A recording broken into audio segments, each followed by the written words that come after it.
Hello, हमारे YouTube channel पर आप सबका बहुत बहुत स्वागत है। आज जो हम लोगों का क्लास होने वाला है वो है बल तथा गति के नियम। आज जो हमारा क्लास है वो है बल तथा गति के नियम। इसमें हम लोगों को पढ़ना है कि बल किसे कहते हैं, बल के कितने नियम होते हैं, किस नियम के कारण बल की परिभाषा सामने आई है। ठीक है, बल के ऊपर किन किन वैज्ञानिकों का जो है प्रयोग हुआ है और वो क्या प्रयोग किए हैं, प्रयोग करने के बाद क्या निष्कर्ष निकला है, इन सारे चीजों के बारे में इस क्लास में चर्चा होगी। थोड़ा सा चैप्टर बड़ा है, इसलिए जाहिर सी बात है कि एक दिन में ये खत्म तो होने वाला है नहीं, तो इसका पार्ट वाइज वीडियो आएगा। ठीक है,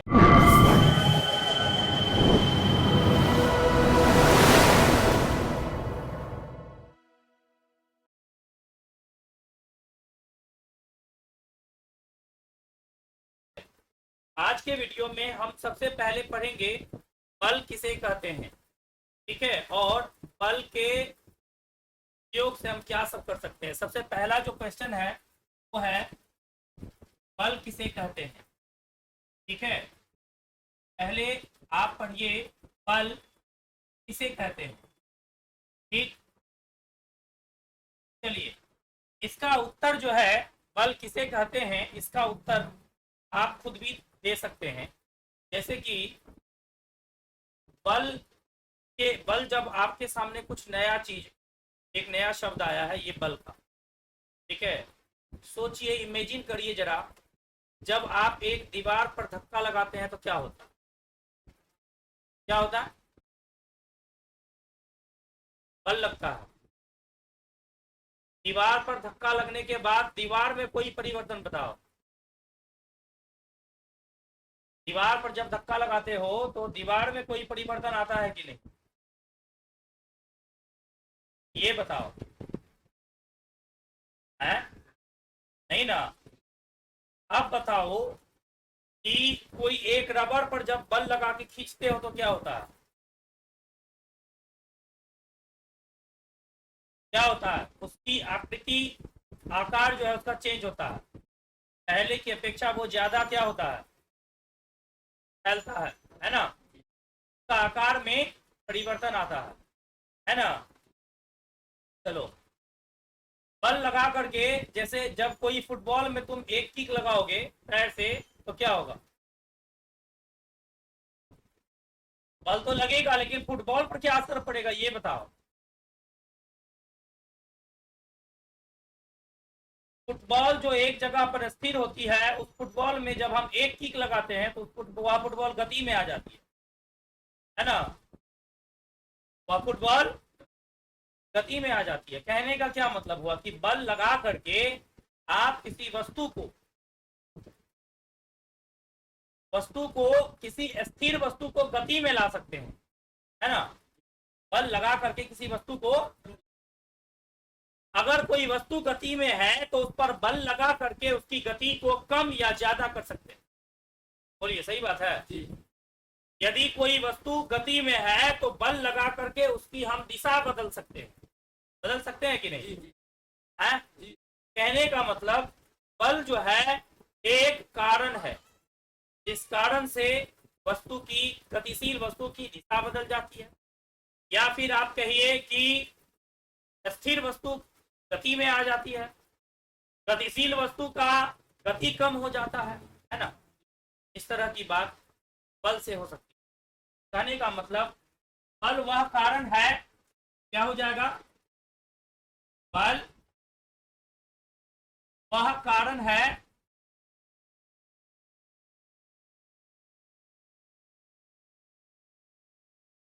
इससे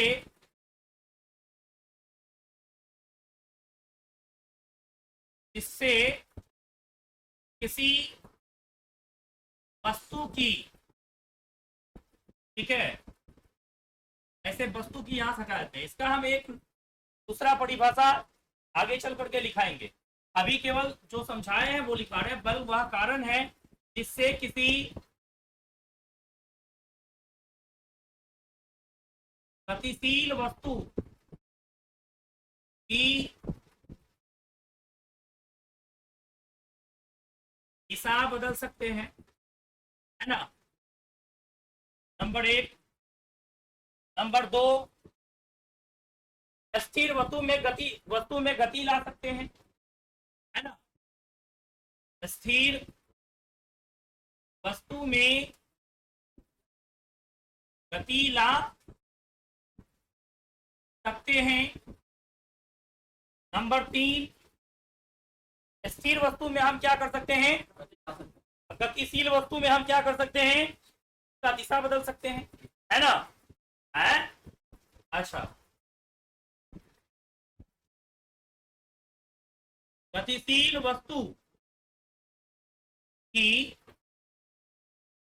गति को तेज या मंद कर सकते हैं। बोलो सही बात है, सही बात है। ठीक, बल लगा करके आप ये कह सकते हैं कि किसी वस्तु की गति बदल सकते हैं, उसकी गति को तेज या कम कर सकते हैं, गति की दिशा बदल सकते हैं, गतिशील वस्तु की दिशा बदल सकते हैं, और गतिशील वस्तु की गति को तेज या मंद कर सकते हैं, और स्थिर वस्तु को हम गति में ला सकते हैं।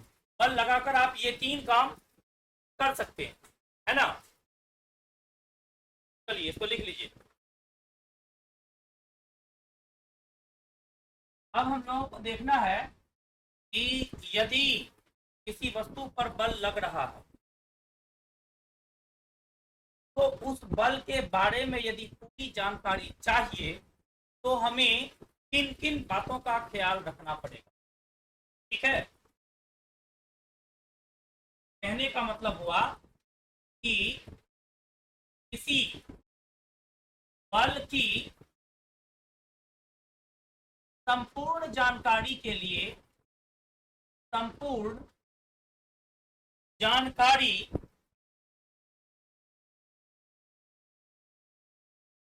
जानकारी के लिए हमें किन किन बातों का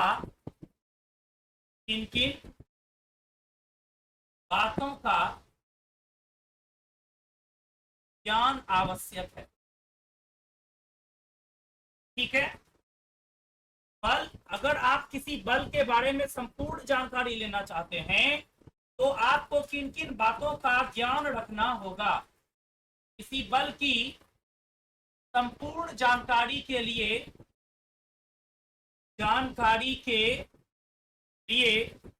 हमें निम्न बातों का ध्यान रखना होगा। निम्न बातों का ज्ञान आवश्यक है, आवश्यक है। 1, 2, 3, 4, इस तरह से किन किन बातों का ज्ञान आवश्यक है। ठीक है, सबसे पहले देखिए, हम आपको एक बल लगा के दिखाते हैं। ये मैंने एक बल लगाया, मैंने एक बल लगाया, इस पे लगाया, है ना। सबसे पहली बात, हमने किस वस्तु पर बल लगाया ये जानना जरूरी है। ठीक है, जैसे मान के चलिए हम यहाँ पे एक बल लगाना चाहते हैं, यहाँ पे एक बल लगाना चाह रहे हैं, लगाए। सबसे पहले ये जानना पड़ेगा हमको कि हम बल किस वस्तु पर लगा रहे हैं। ठीक है, हम बल किस वस्तु पर लग रहा है, पहले इसकी जानकारी आपको जरूरी है। पर लग रहा है, पहले इसकी जानकारी आपको जरूरी है। दूसरी बात, अगर वह किसी वस्तु पर लग रहा है बल, तो उस बल को कौन लगा रहा। जैसे कि ये एक पत्थर है, अगर इस पत्थर को हम इस बुक पे रखते हैं तो यह पत्थर इस बुक पर एक बल लगा रहा, तो बुक पर बल लगा रहा है कौन, पत्थर। अभी कौन लगा रहा है, अभी हम दबाए हुए इसको हम बल लगा रहे हैं, अभी कौन लगा रहा है, मैं। अभी बल कौन लगा रहा है, मैं। अगर यह पत्थर से हम बुक को दबाएंगे, ये पेज उड़ रहा है, इसको हम यहाँ रख देते हैं, पेज अब नहीं उड़ेगा। ठीक है, क्यों, क्योंकि पत्थर उस पेज पर एक प्रकार का बल लगा दिया। क्या लगा दिया, बल लगा दिया। तो कहने का मतलब बल जिस वस्तु पर आप लग रहा है, आप देख रहे हैं, तो बल कौन लगा रहा है, बल कौन लगा रहा है, इसकी जानकारी आपको होनी चाहिए कि बल लगा कौन रहा। यदि किसी वस्तु पर बल लग रहा है तो बल लगा कौन रहा। तीसरी बात, अब देखिए मैं एक बल लगा रहा हूं इस पर, यहां पे, तो हम अगर इस बोर्ड पर बल लगा रहे हैं तो बल जो लगा रहे हैं तो हमारा हाथ इस बोर्ड को ठेल रहा है, पीछे क्या कर रहा है, ठेल रहा है, ठीक है। तो जिस बिंदु पर हाथ रखकर हम बल लगाते हैं उस बिंदु को हम कहते हैं लगाव बिंदु। क्या कहते हैं, लगाव बिंदु कहते हैं। क्या कहते हैं, लगाव बिंदु किसे कहते हैं, लगाव बिंदु किसे कहते हैं, वह बिंदु जिस पर बल लगाने वाला व्यक्ति या वस्तु स्पर्श कर रहा हो, जिस बिंदु पर बल लगाने वाले का स्पर्श हो रहा हो, जिस बिंदु पर, ठीक है, जिस बिंदु पर बल लगाने वाला का क्या हो रहा हो, स्पर्श, उसको हम क्या कहेंगे,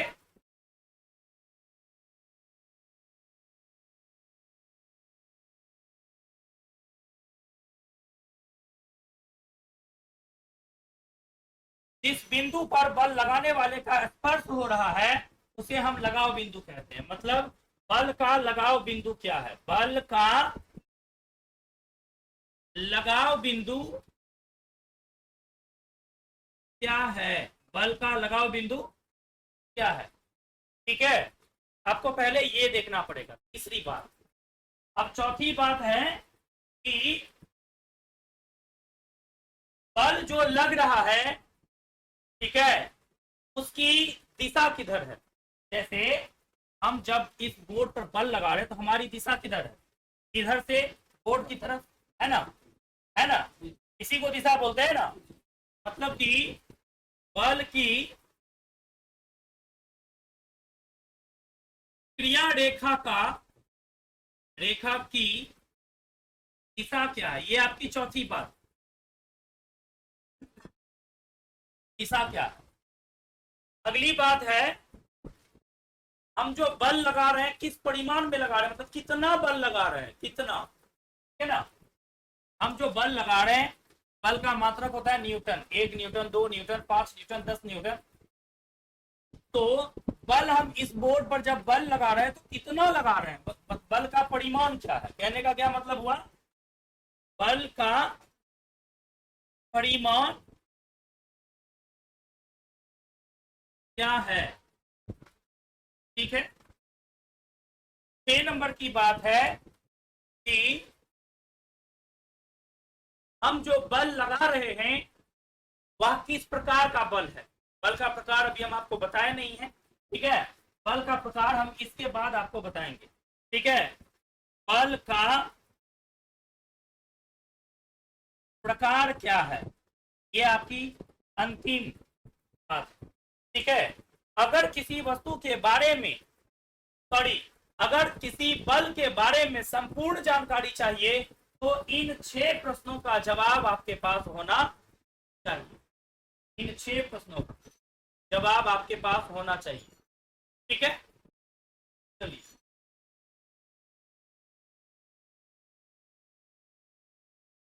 आगे हम लोगों को पढ़ना है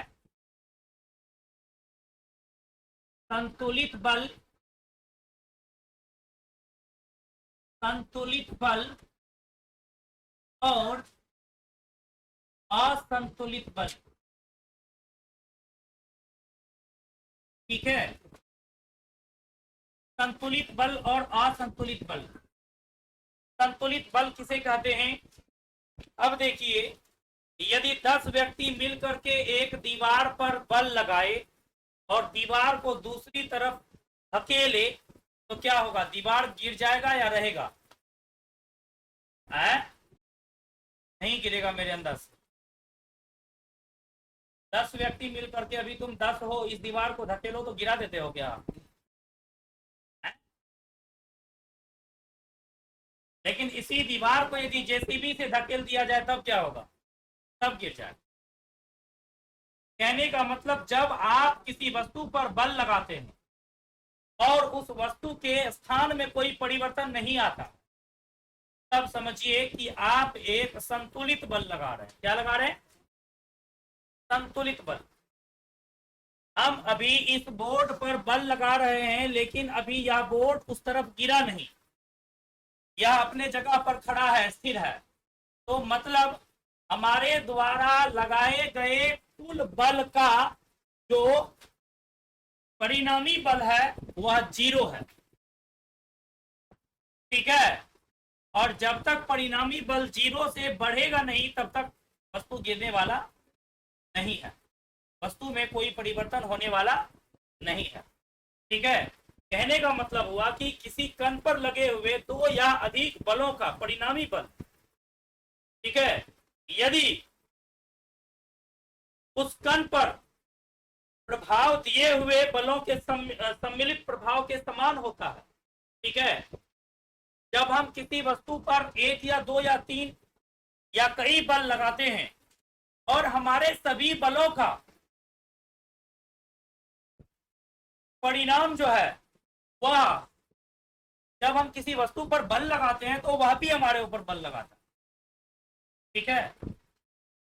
तो जब हम बल लगाते हैं और वह वस्तु हमारे ऊपर बल लगाता है, जब हमारा बल, हमारे सभी बल और उस वस्तु का बल दोनों बराबर हो जाए, तब हम उसको संतुलित बल कहते हैं। क्या कहते हैं? संतुलित बल कहते हैं। क्या कहते हैं? संतुलित बल कहते हैं। कुल मिलाकर के बात वही है कि यदि,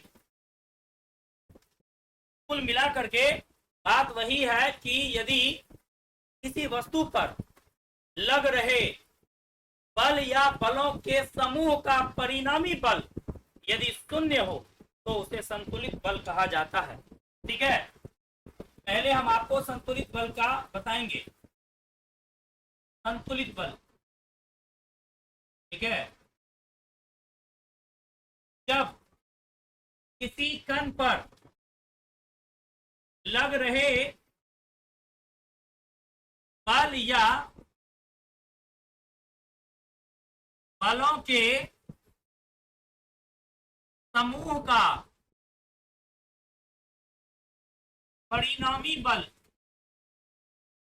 0 हो तो उसे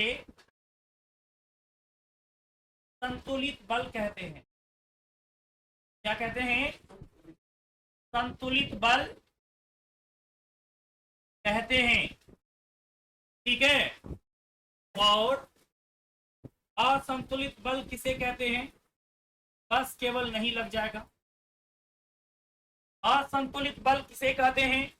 यदि बलों का एक समूह किसी वस्तु पर लगकर उसमें त्वरण उत्पन्न नहीं कर पाए, ठीक है, तो वह संतुलित बल है। लेकिन यदि बलों का समूह लग करके किसी वस्तु पर त्वरण उत्पन्न कर दे तो समझो वह असंतुलित बल है। क्या है वह? हाँ, जैसे एक ट्रक है। क्या है? एक ट्रक है, उस पर एक आदमी धक्का लगा रहा है, ट्रक पर रुका हुआ ट्रक है और एक आदमी ट्रक पर धक्का लगा रहा है। बताओ, ट्रक का स्थान में परिवर्तन होगा कि नहीं? नहीं होगा। तो तुम्हारा आदमी के द्वारा लगाया गया बल संतुलित है। और यदि 10 आदमी मिलकर के उस ट्रक पर धक्का लगाएगा तो ट्रक के स्थान में परिवर्तन होगा कि नहीं? होगा ना। तो मानो कि उन 10 आदमियों के लगाए गए बलों के समूह जो है वह असंतुलित बल लगा रहे हैं। क्या लगा रहे हैं? असंतुलित बल लगा रहे हैं। जब एक आदमी ट्रक पर बल लगा रहा था और ट्रक नहीं चल पाया, तो कहने का मतलब है कि उस आदमी का परिणामी बल 0 हो गया। क्या हो गया? 0 हो गया। लेकिन जब 10 आदमी मिल करके ट्रक पर धक्का लगा रहा था और ट्रक के स्थान में परिवर्तन हो गया, तब समझना चाहिए कि उन 10 आदमियों के द्वारा लगाए गए बल में बल का परिणामी बल जो है वह 0 से ज्यादा हो गया। क्या हो गया? 0 से ज्यादा हो गया। ठीक है। तो कहने का मतलब यह हुआ कि जब किसी कण पर लग रहे बल या बलों के समूह का परिणामी बल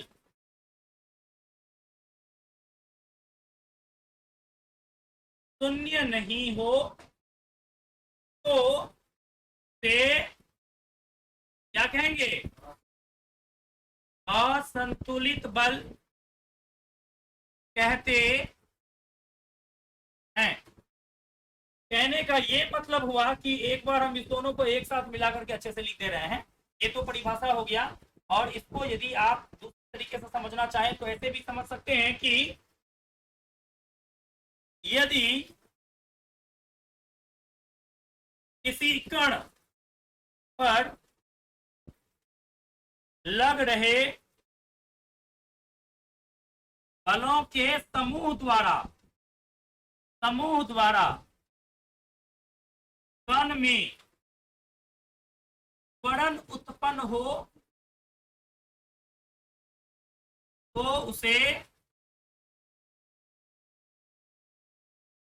संतुलित बल, और यदि त्वरण उत्पन्न न हो तो उसे असंतुलित बल कहते हैं। तो उसे क्या कहते हैं? असंतुलित बल कहते हैं। ठीक है, आप सीधी सी भाषा में ये समझ जाइए कि जब आपने किसी वस्तु को के स्थान में परिवर्तन ला दिया तो आप असंतुलित बल लगा रहे हैं, और यदि आप किसी वस्तु के स्थान में परिवर्तन नहीं ला पाए तो आप संतुलित बल लगा रहे हैं। ठीक है, कोई दिक्कत नहीं? ठीक।